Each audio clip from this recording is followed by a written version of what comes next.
تجھے یہ درمیان موجود ہیں. تھوڑا سا اس تعارف کرانا چاہوں گا کہ خواجہ معین الدین چشتی رحمۃ اللہ علیہ پہلی ہستی ہیں جن کے ذریعے سے اسلام چڑھ ہوا ہے. 92 ہجری میں ملتان فتح کیا محمد بن قاسم. لیکن اس کے بعد یہاں ایک عجیب سا اسلام مسلمان تو نہیں تھے، کہتے تھے مسلمان ہیں، حرام پاک، ان کا یہاں ابتدا ہوا. اس سے اور اتنا فساد قتل و غارت، اس کے ازالہ کے لیے اللہ تعالیٰ نے حضرت خواجہ بہاؤالدین زکریا رحمۃ اللہ علیہ جیسے ہستی کو وجود بخشا جو اس کا بہت آخر ازالہ ہونا ہے. پھر محمود غزنوی نے یہاں حملے کیے 17 صرف پنجاب کو اپنی حکومت میں شامل کیا. باقی فتوحات تھیں، اسلام کی کوئی ایسی بنیادی ایسی کوئی جڑیں قائم نہیں ہو سکی ان کے حملوں سے. تو 430 ہجری میں علی حجویری رحمۃ اللہ علیہ افغانستان سے اپنے شہر کے امر پر بطور تشریف لائے اور پنجاب میں ان کے ذریعے سے اسلام کی نشر و اشاعت کا سب سے پہلے ایک مضبوط کام ان کا 465 ہجری میں انتقال ہوا، یعنی لاہور میں تدفین. تو اس کے بعد خواجہ معین الدین چشتی رحمۃ اللہ تعالی علیہ تصوف کے 4 سلسلے یہاں چلے ہیں. چشتیہ ہے، نقشبندیہ ہے، قادریہ ہے، صوفیہ ہے. جیسے میں نے ان کی ترتیب بتائی ہے ایسے ہی ان کے فوائد ہیں. سب سے زیادہ جو اس علاقے میں فقہ صغیر میں جو خدمات ہیں وہ مشائخ چشتیہ ہیں، پھر مشائخ نقشبندیہ ہیں، پھر مشائخ قادریہ ہیں اور پھر مشائخ سہروردیہ ہیں. تو خواجہ ابو اسحاق چشتی رحمۃ اللہ علیہ کے نام پر وہ چشت کے تھے، اس سلسلے کا نام چشتیہ کا. عثمان ہارونی رحمۃ اللہ علیہ کے فرمان پر خواجہ معین الدین چشتی رحمۃ اللہ علیہ 588 ہجری میں ہندوستان تشریف لائے اور لاہور آئے. یہاں 40 دن گزارے، حجویری رحمۃ اللہ علیہ کے مزار پر مراقبہ کیا اور ان کا یہ مشہور شعر ہے گنج بخش فیض اعظم مظہر نور خدا ناپسارا پیر کامل کامل رحمہ. وہاں وہ جگہ بھی بنی ہوئی ہے جہاں آپ نے 40 دن قیام فرمایا. تو یہ زمانہ پرتھوی راج کا تھا جب وہ اجمیر تشریف لے گئے. پرتھوی راج چوہان، میں یعنی ہمارا جو قبیلہ ہے اسی چوہان نسل میں سے ہے، لیکن اللہ نے ہمیں ایمان نصیب کیا خواجہ صاحب کے تھا. پرتھوی راج جو تھا اس کے بچوں میں کچھ مسلمان ہوئے خواجہ صاحب، ان میں سے ہمارا بھی ایک راجہ تھا، تور اس کا نام تھا. تو اللہ تعالیٰ نے ان کے ذریعے سے ایک مضبوط بنیاد کو قائم کیا. خواجہ قطب الدین بختیار کاکی یہ آپ کے دلی میں جانشین بنے. میں مختصر مسئلہ کو گزارتا جا رہا ہوں. تو 536 عیسوی میں خواجہ معین الدین چشتی رحمۃ اللہ علیہ کا انتقال. تو ان کی جگہ کو پھر سنبھالا خواجہ بختیار نے. یہ سب سادات معین الدین چشتی بھی سادات میں سے اور قطب الدین بختیار سادات میں سے. تو وہ ملتان تشریف لائے مشائخ سہروردیہ سے ملنے. تو وہاں کی غلام فرید رحمۃ اللہ علیہ پہ نظر پڑی. اس کو 20 سال عمر تھی. مسجد میں ان کو دیکھا کتاب پڑھ رہے تھے. تو اس میں انہوں نے وہ چوپڑ دیکھ لیا. تو ان کو دعوت دی کہ تم میرے پاس دیکھ لو. پھر وہ دلی تشریف لے گئے. وہاں ان کی میں رہے، خلافت ملی. تو فرمایا کہ تم وجودھان جس کو آپ پاک بدن کہتے ہیں وہاں جاؤ. وہ تو ملتان کے تھے. خواجہ غلام فرید یہ فاروقی ہیں. خواجہ غلام فرید رحمۃ اللہ علیہ فاروقی نسل سے، حضرت عمر رضی اللہ عنہ سے ان کا سلسلہ نسب ملتا ہے. تو پاک بدن اس وقت بہت بڑا سرحدی شہر تھا، بہت بڑا سرحدی شہر تھا. اور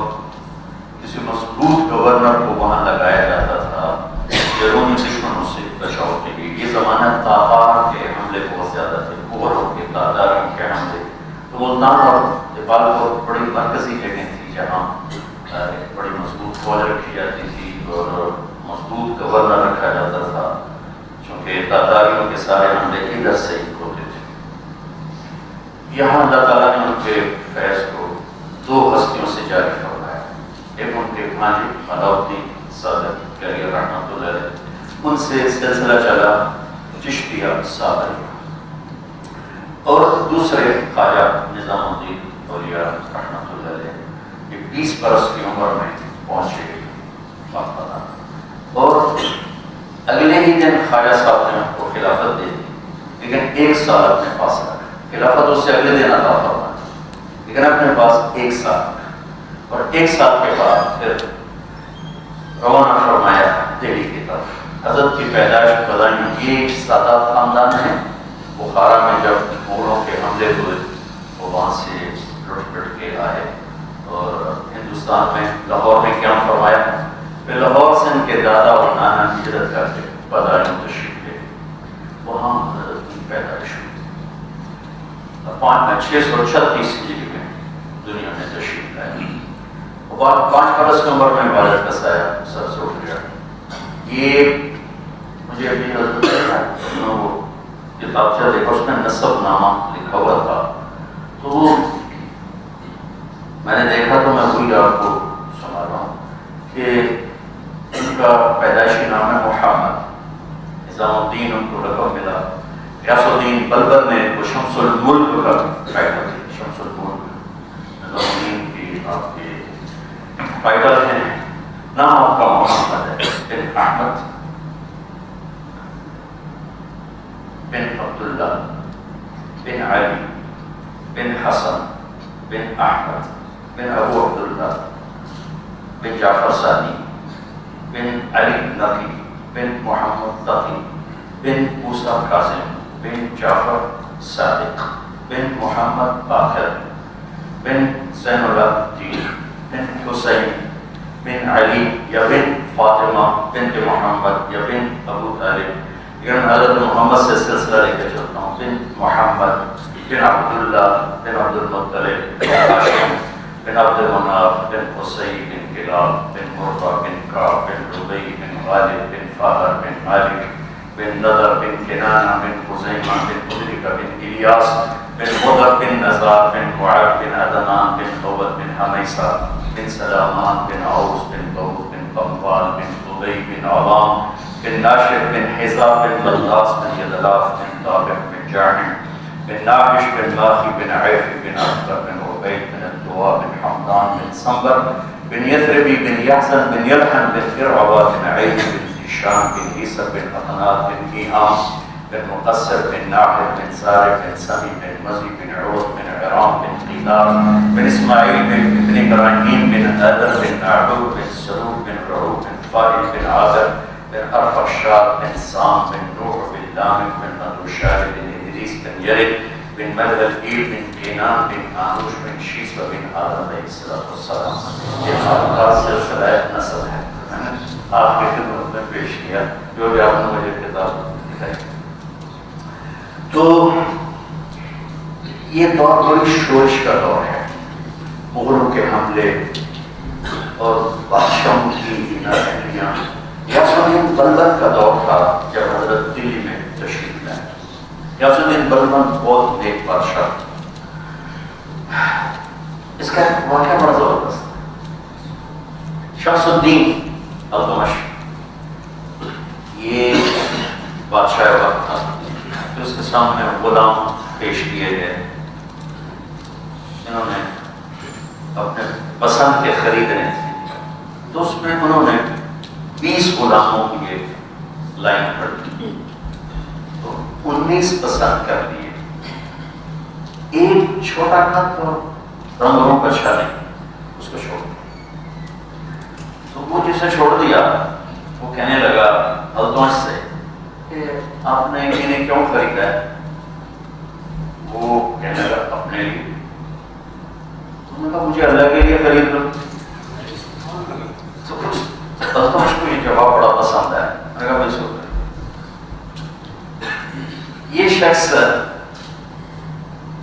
یہ غلام التمش کے وفات کے بعد بیٹے اتنے صلاحیت والے نہیں تھے، اس کی بیٹی رضیہ سلطانہ کو بنایا، اس نے بیٹھنڈا کے حاکم التونیہ سے شادی کی۔ التونیہ کی دلی کے ترک سرداروں سے ملتی نہیں تھی، تو لڑائی میں التونیہ بھی قتل ہوا، رضیہ بھی قتل ہوئی، پھر اس کے بیٹے کو بنایا گیا، وہ اتنا اہل نہیں تھا۔ تو یہ غلام جو رد کر دیا گیا تھا، یہ اتنے دنوں میں اپنے جوہر دکھا چکا تھا، تو ترک سرداروں نے اسے بادشاہ بنا کے غیاث الدین بلبل کے نام سے اس نے حکومت کی، کوئی بہترین حکمران ثابت ہو، اور اس نے ترکوں مغلوں کے حملے تابڑ توڑ سارے ناکام بنائے۔ اس کا جانشین تھا محمد، ملتان کا حاکم تھا، وہ مغلوں کی لڑائی میں شکست ہو کہ مغل بھاگ گئے تو یہ نماز میں مشغول ہو، تو چند مغل ہاتھ میں تھے وہ، یہ مغل مسلمان چکے تھے، یہ کافر نہیں، چنگیزی نسل، لیکن کلمہ پڑھ چکے تھے، لیکن خون ریزی نکلی نہیں تھی، تو انہوں نے اس کو نماز پڑھتے شہید کیا۔ تو اس کا بلبن پہ اتنا اثر ہوا کہ اسی دور میں چند ہفتوں میں اس کا انتقال ہوا۔ تو اس کا پوتا تھا کیقباد، وہ بادشاہ بنا، لیکن وہ بہت ہی نکما تھا۔ اس وقت حضرت کا زمان شروع ہو چکا ہے، نظام الدین رحمۃ اللہ علیہ دلی میں تشریف لا چکا، تو اس کی عیاشیوں سے تنگ آ کر جلال الدین خلجی کا ایک سپاہی تھا معمولی عہدے کا، اس نے اس کو قتل کر کے حکومت پہ قبضہ کر لیا۔ التمش جو تھا یہ خواجہ قطب الدین بختیار کاکڑی رحمۃ اللہ علیہ کا مرید بھی تھا اور خلیفہ بھی تھا۔ جب آپ کا جنازہ حاضر کیا گیا تو آپ کی طرف سے وصیت پڑھ کے سنائی گئی کہ میرا جنازہ وہ پڑھائے گا جس کی کبھی تکبیر روزہ نہ قضا ہوئی، کبھی تہجد نہ قضا ہوئی ہو۔ یہ دو چیزیں تو بہت لوگ اہتمام کرتے ہیں۔ تیسری شرط کی کبھی اثر کی سنت غیر موقع وہ نہ قضا ہوئی، کہیں وہاں سے جا کر سکتے تکبیر روزہ تہجد والے تو بہت تھے، تو سننا کوئی بھی نہیں نکلا، دیر گزر گئی۔ کچھ دیر کے بعد لوگوں نے دیکھا ایک شخص نے ایسے منہ چھپایا ہوا اور روتا ہوا باہر نکلا، میرے شیخ نے میرا راضی فاش کر دیا۔ اور جب اس نے مصلی پہ کھڑا ہوا تو لوگوں نے دیکھا وہ شمس الدین ان کا بادشاہ تھا۔ اس نے کہا کہ میری آج تک تینوں چیزیں قضا نہیں ہوئی۔ انہوں نے خواجہ صاحب کا جنازہ پڑھایا، مزار دہلی میں۔ تو جلال الدین کے بعد علاء الدین کی حکومت ہے، اس میں بھی حضرت وہاں موجود تھے۔ جلال الدین علاء الدین آپ کی بہت قدر کرتے تھے۔ علاء الدین جب فوت ہوا تو اس کا بیٹا تھا قطب الدین مبارک، اس کا جو جانشین تھا وہ تھا نہیں خضر خان، تو اس نے حکومت پہ قبضہ کیا اور اپنے دو بھائی تھے دونوں قتل کیا، اور یہ بہت عیاش تھا، وہ بہت زیادہ گناہوں میں، یہ حضرت سے بڑی خار کھاتا تھا، اور کچھ وقت علماء جو تھے وہ حضرت کی شہرت کو دیکھ کر آپ کے خلاف ہو گئے تھے، تو آپ کی محفل میں سما ہوتا تھا، وہ اس پر فتوے لگاتے، وہ اکارتے، انہیں ان کے اخراج کا حکم دے نکال دیا، ان کو دلی سے نکال دیا۔ اگلے دن اس کا پیشاب بند ہوا اور وہ بے حال 3 دن گزر کر پیشاب نہیں آیا، تو اس نے اپنی ماں سے کہا کہ درویش سے جا کے کہو میرے لیے دعا کرے، میں مرتا ہوں۔ تو اس کی ماں خود آئی کہ میرا بچہ مرتا ہے، اس کے لیے دعا کرے۔ فرمایا اسے کہ وہ ساری سلطنت میرے نام کرے پھر دعا کرو۔ تو اس کی ماں نے جا کر کہا وہ تو یہی ہے، کون سے کہو میں اس مصیبت سے نکل جاؤں، ساری حکومت لے۔ ماں نے آ کر کہا کہ اس سے کو ایک تحریر تیار، اس پر مہر لگائے، اپنے سائن کرے اور اپنے گواہوں کے سائن کرے، پھر وہ تحریر مجھے دکھاؤ، پھر میں دعا کروں۔ تو اس نے کہا مجھ سے سب کچھ لے لو، مجھے نہیں چاہیے حکم، میرا پیشاب خارج ہو، لاؤ۔ تحریر لکھی گئی، اس نے مہر لگائی، سائن کیے، گواہوں کے سائن ہوئے۔ وہ ماں بھاگی گئی کہ حضرت نے تو دیکھ کے مسکرایا اور کہا کہ بس اس کو بتانا کہ تیری حکومت کی قیمت میں چند قدرے پیشاب ہی ہے، اور یہ واپس لے جا، اس کے سامنے جا کے پھاڑ دینا، اس کا پیشاب چالو ہو جائے واپس بیٹے کے سامنے جا کے پھاڑ کے جو کھائے تو اس کا پیشاب چالو ہو جائے۔ تو اس کے بعد اس کو اس کے غلام نے قتل کر دیا، خسرو خان تھا، وہ ہندو سے اوپر سے مسلمان ہو گیا تھا، اندر سے منافق تھا، گجراتی تھا۔ تو اس نے حضرت کو بہت تنگ کیا اور ہندوؤں کو بہت چڑھایا، نظام الدین کو بہت اس نے اجاڑا۔ تو پھر اللہ تعالیٰ نے اس پر غیاث الدین تغلق، یہ دیپالپور کا گورنر تھا، یہ سنا کہ اس طرح کو پریشان کر رہا ہے، اس نے آ کر چڑھائی کی اور اس کو ختم کیا، قتل کیا، آپ کی عزت کو بحال کیا۔ لیکن وہ علماء کے چکر میں آ کر وہ بھی مخالف ہو گئے۔ تو ایک مہم سے واپس عرب لوگوں نے کہا کہ شیخ کو کہہ دو کہ میرے آنے سے پہلے دلی چھوڑ دو۔ تو انہوں نے فرمایا جب آئے گا تو پھر چھوڑ دیں۔ تو اس کا بیٹا تھا محمد تغلق، وہ اس نے اپنے باپ کے استقبال میں جو بڑی فتح کر کے آ رہا تھا، دلی سے باہر ہی نے ایک عمارت تعمیر کروائی، ان کے لیے ضیافت اور کھانا اور ہاتھیوں کا کھیل۔ اور چونکہ وہ جلدی میں ساری عمارت بن گئی، ابھی وہ اس زمانے کا جو سیمنٹ تھا اس نے ابھی جگہ نہیں پکڑی تھی کہ بادشاہ پہنچ گئے، کھانا ضیافت اور ہاتھیوں کا کھیل پیش کیا۔ وہ ہاتھیوں کے کھیل میں جو وہ ان کے دھمالے اور دھما چوکڑی میں وہ ساری بنیاد ہل گئی، دیواریں ہل گئی اور چھت جو گری، تو غیاث الدین تغلق اسی میں دب کے مر گیا۔ اسے دلی میں آنا نصیب نہیں ہوا، تو دلی میں آنا نصیب۔ تو پھر محمد تغلق آپ کے قدردانوں میں تھا، لیکن حال یہ کھاتا تھا کہ آپ کا لنگر بہت بڑا چلتا، مولوی تو سے وکیل ہی ہوتے ہیں، لیکن آپ کا لنگر چلتا تو بادشاہوں کی طرح۔ درویش کہاں سے اتنے لنگر چلا تھا؟ پتہ نہیں کہاں سے چلا تھا۔ مگر اس کا راشن پانی بند کرو، سارے دلی والوں کو کہتے کہ ان کو کوئی سودا نہ دیا جائے۔ تو وہ خانقاہ کے خدام نے آ کر کہا حضرت وہ تو ہمارا بھائی پاڑو، ہمارا راشن پانی بند کرو، کشا کل سے دکانوں کا کھایا جائے۔ راشن ہم نے کہا للہ رکھا۔ اب محمد تغلق کو پتہ چلا کہ راشن بھی بند ہے اور کام دگنا ہو گیا ہے۔ انہوں نے کہا میں اس کو سمجھتا ہوں، میں اس کے مقابلے میں میرا لنگر تیار نظام نہیں، دلی سے کوئی 10 نہیں، دلی سے اب تو مل گیا، ہاں لیکن ان کو 10 میل کا فاصلہ تھا۔ تو اس نے کہا میرا لنگر تیار کرو، پر لوگوں سے کہو کہ میرے لنگر پر آ کر کھائیں، تو درویش کے لنگر پہ مت جائیں۔ بہت شاہی طاقت اور یقیناً بہت زیادہ تھی، اس نے بہت بڑا لنگر تیار کیا، دیویں صابن چڑھا دی۔ جب سب کچھ تیار ہوا تو ایک ہوا کا بگولا اٹھا، یہ حضرت کا لنگر نہیں، اس کا لنگر۔ اس نے اس کے خیموں کو اکھاڑا، شامیانوں کو اکھاڑا، دیووں کو ہوا میں اڑا کے پلٹا کے وہ مارا، یہ لنگر اسی طرح اور وہ لنگر ہوا پہ اڑ گیا۔ تو محمد تغلق نے ڈرا کہ نہیں یہ تو کوئی اور چکر ہے۔ پھر وہ آپ کا بڑا قدردان ہو گیا، آپ سے بڑی محبت کرنے والا۔ محمد تغلق کے دور میں 725 ہجری میں آپ کا وصال ہوا۔ شاہ رکن عالم رحمۃ اللہ علیہ جو ہمارے مشائخ سہروردیہ کے آخری بہت بڑے سرخیل سرتاج تھے، وہ تشریف لائے محمد تغلق کی دعوت پر۔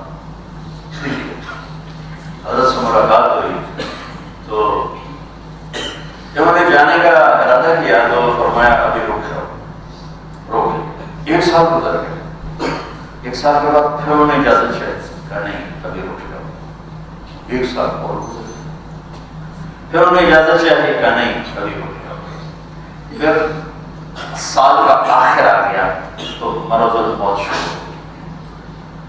تو جب وہ آخری لمحات آئے تو ان کو بلوایا کہ میں 3 سال سے تمہیں اس لیے روک رہا تھا کہ میرا جنازہ تمہیں پڑھانا ہے، اس لیے تمہیں روکا ہوگا۔ تو پھر آپ کے وصال کے بعد شاہ رکن عالم رحمۃ اللہ علیہ نے آپ کا جنازہ پڑھایا اور محمد تغلق آپ کے جنازے کو کندھا دے کر قبر تک خود لائے، جہاں کا مزار شریف ہے، یہاں تالاب تھا، اس کے چاروں طرف خانقاہ کے کمرے، یہ تالاب وضو وغیرہ کے لیے تھا۔ تو حضرت نے فرمایا تھا کہ مجھے آسمان کی چھت تلے دفن کرنا۔ تو پھر ان سے کہا کہ کہاں؟ تو آپ نے خود فرمایا کہ حوض کو بھر دینا اور یہاں میری قبر تیار کرنا۔ پھر محمد تغلق آیا تو اس کو بتایا کہ اس نے فوراً اپنے آدمی لگا کر ساری جگہ کو صاف کر کے اور پھر وہ آپ کے جنازے کو کندھا دیا، قبر تدفین میں شریک ہوا۔ تو یہ مختصر سی میں نے آپ کو نظامی صاحب کے خاندان کی کہانی سنائی ہے، اور ابھی بہت باعث فخر ہے کہ آگے تشریف لائیں تو چند دعائیہ کلمات فرما کر دعا کرا دیں۔ السلام علیکم ورحمۃ اللہ وبرکاتہ۔ میرا تعارف تو حضرت نے فرمایا اور بہت ہی مختصر باتوں میں بہت کام کی اور پوری بات بیان کر دی۔ میں تو ایک بہت چھوٹا خادم ہوں، نسبت پہ فخر ہے، وہ پہلے بھی میں حضرت سے عرض کر چکا ہوں، آپ کے سامنے بھی کہہ دیتا ہوں، تقدیر محبت بھی کہاں جا کے اڑی ہے، تقدیر محبت بھی کہاں جا کے اڑی ہے، میں بندے پرعیب وہ محبوب الہی۔ حضرت محبوب الہی کے بارے میں آپ سب جانتے ہی ہیں، اور جو آج پوری دنیا میں سلسلہ چل رہا ہے تبلیغی مشن کا اور اسلام کا، یہی وہ مرکز ہیں جو سلطان المشائخ محبوب الہی خواجہ سید نظام الدین اولیاء رحمۃ اللہ علیہ کا آستانہ ہے، اور آج یہ حضرت خواجہ نظام الدین اولیاء کا نام تعارف کے بغیر پوری دنیا جانتی ہے، چونکہ صوفیزم کے حساب سے حضرت سلطان المشائخ خواجہ سید نظام الدین اولیاء رحمۃ اللہ علیہ کا آستانہ مرکز ہے، اور جیسا آپ جانتے ہیں پوری دنیا میں جو تبلیغی مرکز ہے وہ بھی حضرت نظام الدین اولیاء کے ہی نام سے پہچانا جاتا ہے۔ تو یہ نام وہ نام ہے جس کو تعارف کرانے کی ضرورت نہیں ہے، اور وہ سب لوگ پہچانتے ہیں۔ میں حضرت صاحب کی کافی عرصے سے تقریر سنتا رہا ہوں، اور مجھے بڑی خواہش تھی کہ آپ سے میں ملاقات کروں، اور مگر میں یہ سمجھتا تھا کہ آپ لاہور میں رہتے ہیں۔ لاہور میں آتا ہوں میں، ایک روز کے لیے 2 روز کے لیے آتا ہوں، چلا جاتا ہوں، اس میں وہ نہیں ہوا، مگر ہر چیز کا وقت مقرر ہے شاید اللہ تعالیٰ کی طرف سے۔ اس سال آپ حج میں تشریف لے گئے تھے، انہی کے کیمپ کے قریبی میرا بھی کیمپ تھا، تو مجھے پتہ چلا کہ آپ تشریف رکھتے ہیں، تو میں گیا تھا وہاں، تو اتفاق سے آپ سے ملاقات نہیں ہوئی، تو میں اپنا کارڈ چھوڑ آیا تھا کہ میں ملنا چاہتا تھا۔ تو پھر وہ کارڈ تھوڑا دیر کے بعد ملا آپ کو، تو آپ نے مجھے فون کیا، تو میں اس وقت مدینہ شریف میں تھا، آپ مکہ شریف میں تھے، تو اسی سلسلے میں بات ہوئی کہ میں تو آ رہا ہوں پاکستان 26 تاریخ کو، تو میں نے اپنا پاکستانی نمبر دے دیا تھا حضرت کو، تو حضرت نے کل 26 تاریخ کو مجھے فون کر لیا۔ ان کی بڑی کمال کی بات ہے، بڑی محبت کی بات ہے، بڑا حسن اخلاق کی بات ہے۔ تو مجھے جانا تھا اسلام آباد، تو میں نے یہ پروگرام بنا لیا، اسی توسل سے آپ سب لوگوں سے بھی ملاقات ہو گئی، اور بہت اچھا لگا یہاں آنا۔ تو میں آپ کو اس دربار کی نسبت سے بھی اور دہلی کے ناطے بھی، انڈیا ہونے کے ناطے بھی آپ سب کو دعوت بھی دیتا ہوں انڈیا آنے کی، کہ آپ لوگ انڈیا تشریف لائیں، اور اس روحانی فیض سے آپ بھی فیضیاب ہوں، میرے لائق کوئی بھی خدمت ہو ضرور یاد کریں۔ حضرت کی سب سے بڑی تعریف یہ ہے کہ آپ کی جتنی بھی میں نے ابھی تک تقریریں سنی جو ہے، اس میں کسی طرح کی محبت ہی محبت اور پیار ہی پیار ہے۔ بہت سے لوگوں کی ہوتی ہے کہ تقریر کرتے ہیں، اس میں کچھ اپنی اپنی باتیں کرتے ہیں۔ حضرت خواجہ نظام الدین اولیاء رحمۃ اللہ علیہ فرماتے ہیں، ہر انسان کو اپنے سے بہتر سمجھو، ہر انسان کو اپنے سے بہتر سمجھو۔ میں سمجھتا ہوں کہ مولانا صاحب میں یہ بات ہے، اور یہ ہر ایک کی اسی طریقے سے بات کرتے ہیں، کسی ہر ایک کا دل جیت لیتے ہیں۔ اور لوگ ان سے بہت عقیدت رکھتے ہیں، بہت محبت کرتے ہیں. میرے ساتھی ہیں کچھ لوگ. میں نے جب بتایا کہ میں جا رہا ہوں فیصل آباد اور اس طرح مولانا صاحب سے ملوں گا، تو وہ کافی لوگ بے چین ہو گئے کہ یار ہم بھی جاتے ہیں، مگر ہر ایک کا اپنا ٹائم ہوتا ہے، شیڈول ہوتا ہے. تو ایک دو لوگ تو آ گئے ساتھ میں، مگر لوگ نہیں آ سکے. میں دعا کرتا ہوں کہ جناب مولانا طارق صاحب کی یہ خانقاہ، یہ مدرسہ پھلے پھولے، اس سے جو فیض جاری ہے وہ اور فیض جاری و ساری رہے. آپ کی عمر دراز ہو اور آپ کا سایہ آپ سب کے اوپر قائم و دائم رہے. اور جو یہ مشن کا کام کر رہے ہیں، جو اسلام کا کام کر رہے ہیں، بغیر کسی نفرت کے، بغیر کسی تفریق کے، اللہ تعالیٰ ان کے کلام میں اور سوز پیدا کرے اور ان کی زبان میں اور اللہ تعالیٰ وہ وقت پیدا کرے کہ لوگوں کے دل کو جیت لیں اور لوگ اس صحیح راہ پہ چلیں. حضرت سلطان المشائخ محبوب اللہ کی تو بہت سے معاملات ہیں، بہت سی ایسے کلمات ہیں اور ان کی تعلیمات ہیں، بڑے بڑے علماء نہیں سمجھ سکتے، مگر کچھ چیزیں ہیں جو دو چار میں آپ کے سامنے پیش کرتا ہوں. حضرت خواجہ نظام الدین اولیا رحمۃ اللہ علیہ فرماتے ہیں باوضو رہنا صحت اور روزی کی بہت بڑی دلیل ہے. صرف باوضو رہنا، انسان اگر باوضو ہر وقت رہے، یہاں تک کہ رات کو سوتے وقت بھی تازہ وضو کر لے، تو بہت خوبیوں کی بات ہے. حضرت نعیم صاحب فرماتے ہیں کوئی تمہارے راستے میں کانٹے رکھے تو تم جواباً اس کے راستے میں کانٹے مت رکھو، تم بھی جواباً راستے میں کانٹے رکھو کہ تو مخلوق کو خدا کو پریشانی. آپ ایک جگہ فرماتے ہیں کہ نماز، روزہ، حج، زکوٰۃ یہ تو کرنا ہی ہے آپ کو، یہ تو اسلام کے ستون ہے، مگر اس سے بھی بڑھ کر جو شکستہ دلوں کو راحت پہنچانا، اس کا اجر ہے. اور یہی کام ان بزرگان دین نے کیا. آپ کے دربار میں آج حضرت کو وصال کیے ہوئے 712 سال ہو گئے. آج بھی بہت بڑی تعداد غیر مسلموں کی، ہندوؤں کی، سکھوں کی، عیسائیوں کی وہاں آتی ہے. اور الحمدللہ جب آتے ہیں تو جب اللہ انہیں توفیق دیتا ہے تو اسلام بھی قبول کر رہے ہیں. یہ آج بھی مشن جاری ہے الحمدللہ. اللہ تعالیٰ نے تو نبیوں سے بھی کہہ دیا کہ تمہارا کام تو بتا دینا ہے، ہدایت دینا میرے ہاتھ میں. تو آج بھی بہت بڑی تعداد ہے. اگر آپ ٹوٹل آمد لوگوں کی دیکھیں تو 50% غیر مسلموں کی ہے جو ان آستانوں پہ آتی ہے. اور جب اللہ تعالیٰ ان کو ہدایت دیتا ہے تو وہ کلمہ بھی پڑھتے ہیں اور مسلمان بھی ہو جاتے ہیں. تو اللہ تعالیٰ جس کو توفیق بخشے، مگر توفیق بھی اسی کو بخشی جاتی ہے جو ہدایت کے طلبگار بھی ہو، تو اس کا طلب بھی ہونی ضروری ہے. حضرت نظام صاحب فرماتے ہیں جی بتا حضرت نظام صاحب فرماتے ہیں کہ جوانی میں توبہ کرنا بہتر ہے، بڑھاپے میں توبہ نہیں کرو گے تو کیا کرو گے. جوانی میں توبہ کرنا بہتر ہے، بڑھاپے میں توبہ نہیں کرو گے تو کیا کرو. تو یہ چھوٹی چھوٹی چیزیں ہیں جس سے حضرت نظام صاحب نے تعلیم لوگوں کو دی. میں بھی بتا رہا تھا کہ ہمارے یہاں الحمدللہ رمضان شریف کے اندر 1000 آدمیوں کی افطاری کا انتظام ہوتا ہے. 1000 پلیٹیں بنتی ہیں جو سب غریب، امیر، چھوٹے بڑے سب کے سامنے ایک ہی چیز ہوتی ہے. پورے درگاہ کے اندر دسترخوان لگ جاتے ہیں اور جمعرات کو تقریباً 3000 کے قریب ہوتے ہیں، اتوار کے روز تقریباً 1500 کے قریب ہوتے ہیں.